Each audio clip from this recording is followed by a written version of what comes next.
seguir em Brasília, agora ao vivo, falar com a Luciana Verdolim. Uma checagem realizada por um projeto independente da Colômbia apontou que são verdadeiras as informações divulgadas pela oposição na Venezuela, que aponta vitória de Edmundo Gonçalves nas eleições. O que o projeto apresentou nessa checagem, Verdolim? Vindo da Colômbia, uma agência da Colômbia, chama ainda mais atenção. Chama sim, Lívia, e a avaliação que se faz é de que, pelo menos por enquanto, são os únicos documentos oficiais referentes às eleições lá na Venezuela. Há uma pressão internacional para que o governo de Nicolás Maduro apresente provas de que realmente foi eleito, mas pelo menos por enquanto essa agência, esse grupo independente lá da Colômbia, analisou as atas que foram divulgadas pela oposição.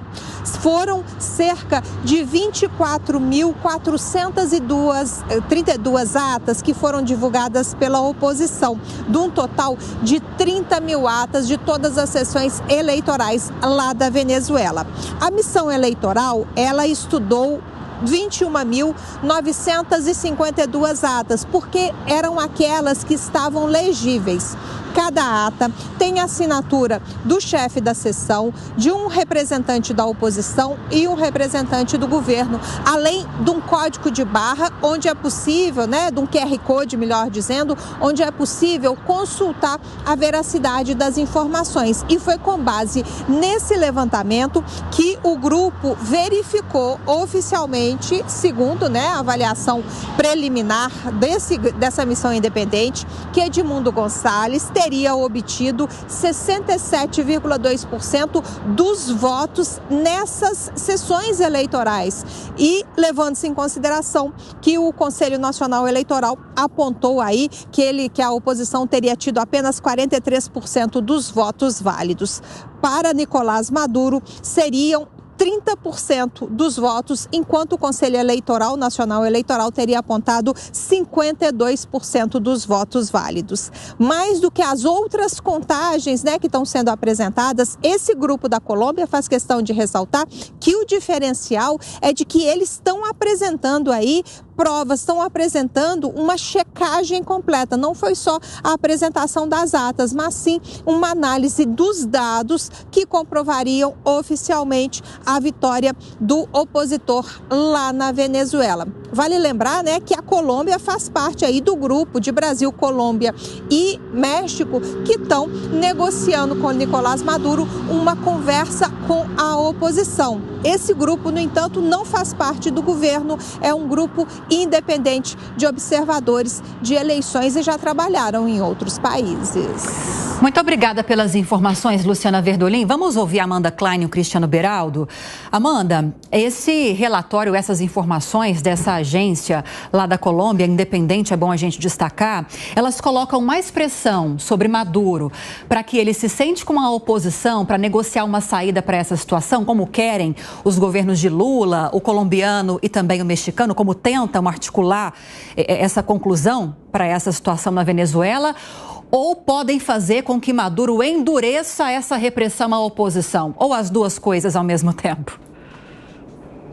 Eu acho que as duas coisas. Fica cada vez mais caro também para o Brasil, a Colômbia e o México a sustentarem essa posição de cobrar de Maduro as atas, se depois de um tempo ele de fato não mostrar essas atas. Os líderes desses governos passarão a ser cobrados também para encarar a realidade óbvia de que houve fraude nas eleições e de que as atas apresentadas pela oposição são fidedignas. Tem essa instituição independente da Colômbia, mas também outros veículos de comunicação internacionais, Associated Press, o Washington Post, também já divulgaram e já testaram, já confirmaram a veracidade dessas atas. É como a Luciana explicou, é mais ou menos fácil perceber, Porque você tem as assinaturas da pessoa de oposição, da pessoa de governo responsável por aquela sessão eleitoral, você tem um QR Code, há maneiras de verificar a autenticidade dessas atas. Portanto, fica mais distante, embora seja legítima a posição do Brasil de estabelecer essa ponte, esse canal de diálogo, de tentar mediar esse conflito com Maduro, talvez seja a posição mais razoável da diplomacia brasileira, embora às vezes para a sociedade seja de difícil entendimento, porque obviamente Maduro é um autocrata, mas acaba ficando uma posição cada vez mais custosa, tão evidente, conquanto fique evidente a fraude nas eleições venezuelanas. Bom, vamos lá. O Maduro, ele funciona hoje com instinto de sobrevivência.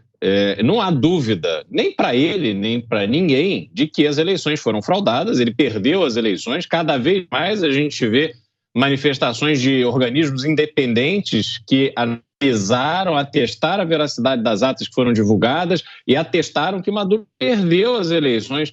Ele sabe disso. E o que ele está fazendo ali é uma luta pela própria sobrevivência. Eu não estou falando da sobrevivência política só, não. É a sobrevivência em vida, porque Maduro, ao longo desses anos, reuniu uma quadrilha em torno de si que estão cometendo crimes na Venezuela pelos quais eles não querem pagar. Por isso é tão importante para Maduro manter-se no poder, custe o que custar. E ele vai usar todos os recursos que tiver. Não haverá essa situação em que, confrontado com a realidade por um organismo internacional ou por uma nação amiga como o Brasil, que Maduro vai chegar à conclusão: não, realmente, olha, vocês estão certos e chegou a hora de eu sair da presidência. Nós não vemos isso acontecer. Então, a tendência é que essa situação na Venezuela ela vá aumentando de temperatura, independente dos fatos.